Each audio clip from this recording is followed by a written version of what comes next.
राजस्थान एक ऐसा राज्य जिसका नाम सुनते ही हमारे आसपास कला एवं संस्कृति की महक महकने लगती है। कार्यक्रम बातों बातों के जरिए हम आपको ऐसे ही कला एवं संस्कृति के प्रेमियों से रूबरू कराते हैं जिन्होंने कला क्षेत्र में एक विशेष स्थान हासिल किया है। ऐसे ही एक कलाकार हैं राम स्वरूप शर्मा, जिन्होंने सवाई राम सिंह शिल्प कला मंदिर से लकड़ी पर तारकशी की तालीम हासिल की। लकड़ी पर पीतल के तारों की यह लिखावट दिखने में जितनी मोहक है, लिखने में उतनी ही जटिल एवं दुष्कर है। राम स्वरूप शर्मा ने टेबल पर उत्कृष्ट तारकशी के लिए राज्य स्तरीय पुरस्कार एवं श्रृंगार दान पर अद्भुत तारकशी के कार्य के लिए नेशनल मेरिट अवार्ड हासिल किया एवं हस्तकला में एक विशेष स्थान हासिल किया। तो आइए बातों बातों में चर्चा करते हैं राम स्वरूप शर्मा से।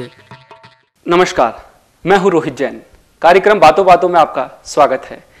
आज हमारे साथ स्टूडियो में मौजूद है राजस्थान के ख्याति प्राप्त कलाकार। उनका नाम है राम स्वरूप शर्मा जी। शर्मा जी, आपका बहुत बहुत स्वागत। सबसे पहले तो शर्मा जी, मैं आपसे ये जानना चाहूँगा कि आप जो ये क्षेत्र में कला क्षेत्र में जुड़े हुए हैं, उसकी कहाँ से आपको प्रेरणा मिली और कब से आपने इसकी शुरुआत की? ये जो है अपने सन 1968 से मैंने इसमें काम स्टार्ट किया। तो मेरे को जैसे जांगीड़ होने की वजह से जी, आप लकड़ी का राम, जैसे पिताजी वगैरह दादाजी ये सब लकड़ी का किसानों के इनके ये जो सारे जो काम थे वो किया करते थे। तो लकड़ी का काम, खानदानी काम, कारपेंटर, जांगीड़ पैतृक काम है। पैतृक काम है। तो मेरे को ये लकड़ी के ऊपर तारकशी का काम ही जाति से संबंधित भी हो गया जी, इसलिए मैं इसी में ज़्यादा रुचि रही और मैं यही सीखा। तो ये जो है अपने 72 या 74 तक मैं सवाई राम सिंह शिल्प कला मंदिर में रहा। 3 साल की वहाँ ट्रेनिंग हुआ करती थी जी। तो 3 साल में श्रवण लाल मिश्रा वहाँ मास्टर थे, नेशनल अवार्डी थे। लकड़ी में तारकशी का नेशनल अवार्ड जब से स्टार्ट हुए तो स्टार्टिंग में ही नेशनल अवार्ड तारकशी को ही दिया गया और श्रवण लाल मिश्रा को ही दिया गया। सबसे पहला जो नेशनल अवार्ड है, जो नेशनल अवार्ड है वो उसमें उनको दिया गया। तो वो जो डिज़ाइन वगैरह ये जो बनाते थे लकड़ी में, एक लकड़ी का फंटा लेके उसको रंदा वगैरह लगा के और खुद ही खोद के उसको उसमें डिज़ाइन बना के तारकशी खुदाई करके पीतल के तार काट के सीट में से और वो उसमें खुदाई करके बनाते थे। कृपाल सिंह जी वहाँ डायरेक्टर थे, ब्लू आर्ट पोट्री के। तो सारे डिजाइन वगैरह जितने भी जो डिजाइनों का काम ज़्यादातर मेरा झुकाव उनकी तरफ रहा, कृपाल सिंह जी की तरफ। हाँ, उनकी तरफ रहा कि वो डिजाइन कैसे थे। मेरे को जैसे ये लोग जो वहाँ पे जो तारकशी सीखते थे, जो स्टूडेंट और भी जो ट्रेनिंग में थे जी, तो उनका काम धीरे करने का था, भाई वो धीरे धीरे काम करते थे। मेरे को जो वो काम दिया करते थे तो मैं थोड़ा जल्दी उसको करता था, जल्दी उसको सीख भी लिया। तो उन्होंने फिर जो है ये कहा कि बोले नए नए डिजाइन मैं बना के देता हूँ। तो वो डाट पे डिजाइन वगैरह ये जो है शीशम की लकड़ी के कारपेंटर भी वहाँ भी लगा हुआ था। तो जैसे उनको शेप चाहिए थे तो वो बनवा लेते थे। जैसे डेड केस वगैरह ये जो बनते थे तो उनमें वो डिज़ाइन बना के मेरे को दिया करते थे और वो डिज़ाइन में बनाता था। और जब तक वो रहे तब तक भी मेरा संपर्क उनसे रहा। ज़्यादा आना जाना उन्हीं के यहाँ था, कृपाल सिंह जी के। तो उनके पास डिज़ाइन वगैरह देखने को काफ़ी चीज़ें मिलती थी। शर्मा साहब, ये बताएं कि आप जिस प्रकार की कलाकारी करते हैं उसका अपने आज के समय में क्या महत्व है और वो क्या है, किस प्रकार की कलाकारी है? तो इसका महत्व तो मान लो जैसे ज्वेलरी बोर्ड्स बनते हैं, फ्रेम है जिसमें आप गिलास लगा दो, फ्रेम में पेंटिंग लगा दो, काम में आने वाली चीज़ें हैं जी। तो कला के हिसाब से जैसे विदेशी जो है इसको ज़्यादा पसंद करते हैं कि भाई इसके अंदर खुदाई करके फिर तार को खड़ा ठोका गया है, सीट में से तार काटे गए हैं।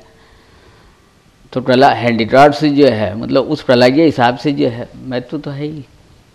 एक अपना जो है यहाँ ये प्रला मान लो विदेशों में जा रही है, कोई परचेज लेके जा रहा है, कला तो है क्षेत्र में। हाँ, नहीं कला है और इसका महत्व भी है। हाँ। तो इसमें किन किन खास बातों का ध्यान रखा जाता है लकड़ी पर तारकशी करते समय? एक तो लकड़ी सूची होनी चाहिए जी, और उसके ऊपर मान लो अपन आइटम तैयार कर देते हैं तो उसमें जैसे कोई पानी से साफ करना चाहे या तो वो पानी से साफ नहीं करना चाहिए उसको, जैसी जो है तैयार होने के बाद में उस हिसाब से होती है। और इस पर किस खास तरह का तार आप इस्तेमाल करते हैं? ज़्यादातर आइटम जो है अपने छोटे जो आइटम बनते हैं इनमें 34 एजरा तार इसमें लगाया जाता है पीतल की सीट में से। और जो अभी जो मान लो जैसे आइटम जो चेंज हुए हैं, मान लो कोई बड़ा पीस है तो बड़े पीस के हिसाब से उसकी मोटाई तार की बढ़ती जाती है, गेज बढ़ जाता है उसका, गेज बढ़ता है। गेज बढ़ जाता है। जैसे 7 बाई 4 फुट के दरवाजे वगैरह मैं पहले बनाता था, 4-5 महीने में एक तैयार होता था, उसमें 28 गेज काम में लेते थे। जो जयपाल सिंह जी को जब पहला दरवाज़ा बनवाया तो मैंने वहाँ गार्ड गेट दुकान पे बुला के और उस दरवाजे को दिखाया भी मैंने उनको। ऐसा मैंने फुल तार रेसी के अंदर तार रेसी का दरवाज़ा बनाया है और आप आओ। अच्छा अच्छा। हाँ, तो उनको दिखाया तो उस पीस के हिसाब से मोटाई बढ़ जाती है पीतल की। वो अलग अलग काम के हिसाब से, जैसे मान लो साहब अपने को इसमें डिजाइन चेंज करने, कलर चेंज करने हैं तो कॉपर भी काम में ले लिया। कॉपर जो है, कॉपर इसमें चांदी कॉपर मतलब पीतल के साथ साथ आप इसमें और भी कलर इसमें चेंज कर दिए थे, धातुएं और भी काम। हाँ, तीनों काम में लिए, वो तीनों काम में लिए। शर्मा साहब, जो अगला मैं सवाल आपसे पूछूंगा वो ब्रेक के बाद पूछूंगा।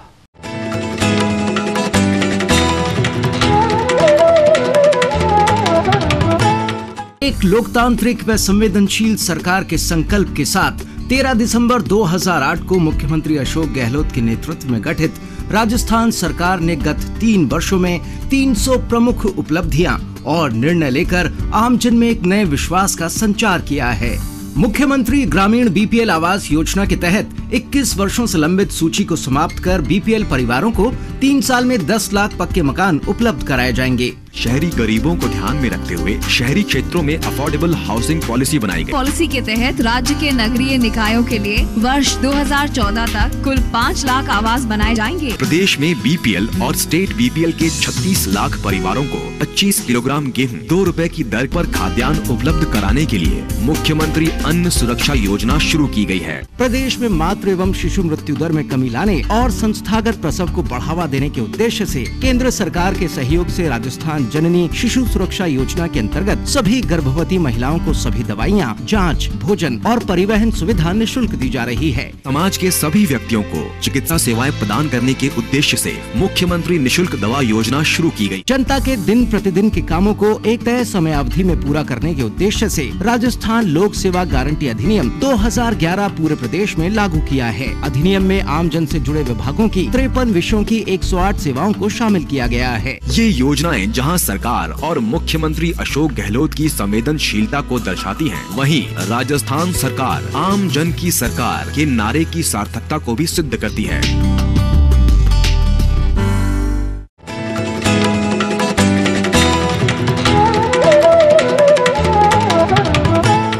ब्रेक के बाद आपका फिर से स्वागत है आपके अपने कार्यक्रम बातों बातों में, और हमारे साथ स्टूडियो में मौजूद हैं रामस्वरूप शर्मा जी।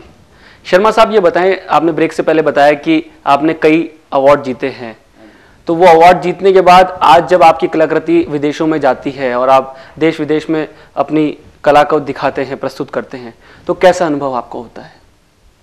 अच्छा होता है अनुभव, जो है लोग पसंद करते हैं, वो काम करते हुए देखते हैं तो उनके समझ में आता है कि हाँ भाई जो है ये काम ऐसे होता है, तो उससे अपने डिमांड भी बढ़ती है। शर्मा साहब, मैं आखिरी बात आपसे जानना चाहूँगा कि आज को वर्तमान परिदृश्य को देखते हुए जहाँ पर कला की जो लोग जानने वाले हैं वो बहुत कम होते जा रहे हैं, तो ऐसे समय में आज की युवा पीढ़ी को आप क्या संदेश देना चाहेंगे और बढ़ावे के लिए आप क्या प्रयासरत हैं? बढ़ावे के लिए यही है कि जैसे अपने जो है आइटम या तो इसमें शेप चेंज हो या काम कम हो, नए जो अगर कोई करना चाहे जी, तो उसमें जो है अपने डिजाइन कुछ अलग से निकालें वो। जैसे ये अपने जालाना के अंदर है गवर्नमेंट का ये सेंटर खुला हुआ है जी, उसमें से स्टूडेंट निकल के आते ही हैं। अब वो अपने हिसाब से अब अपने आइटम ले आते हैं तो उनमें काम कम होता है, तो उसका मान लो जो है प्रोडक्शन हो तो वो लोग है ही थे हैंडीक्राफ्ट्स में तो सीख ही रहे हैं वहाँ से सीख रहे हैं। और आप भी ऐसा कुछ प्रयास कर रहे हैं? हाँ, वो आते हैं सीखने के लिए, या मान लो काम की जानकारी इसमें जो है तार रस्सी लगानी है तो अपन दे देते हैं उनको, और भाई हाँ लग जाती है इसमें तार रस्सी। कहीं ना कहीं आप भी प्रयास रहते हैं कि ये कला आगे बढ़े। और हाँ, आइए देखते हैं रामस्वरूप शर्मा जी की बनाई कुछ खास कलाकृतियां।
शर्मा जी, आपका बहुत बहुत धन्यवाद, आप हमारे स्टूडियो में आए और दर्शकों को आपकी कला के बारे में इतनी जानकारियां दी।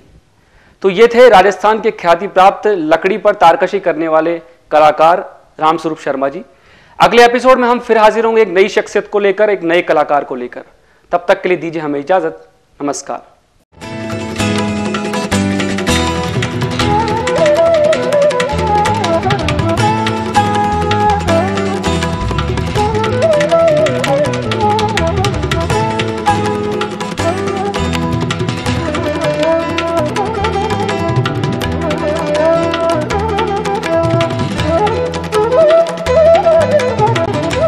तरंग मीडिया इंस्टीट्यूट की प्रस्तुति।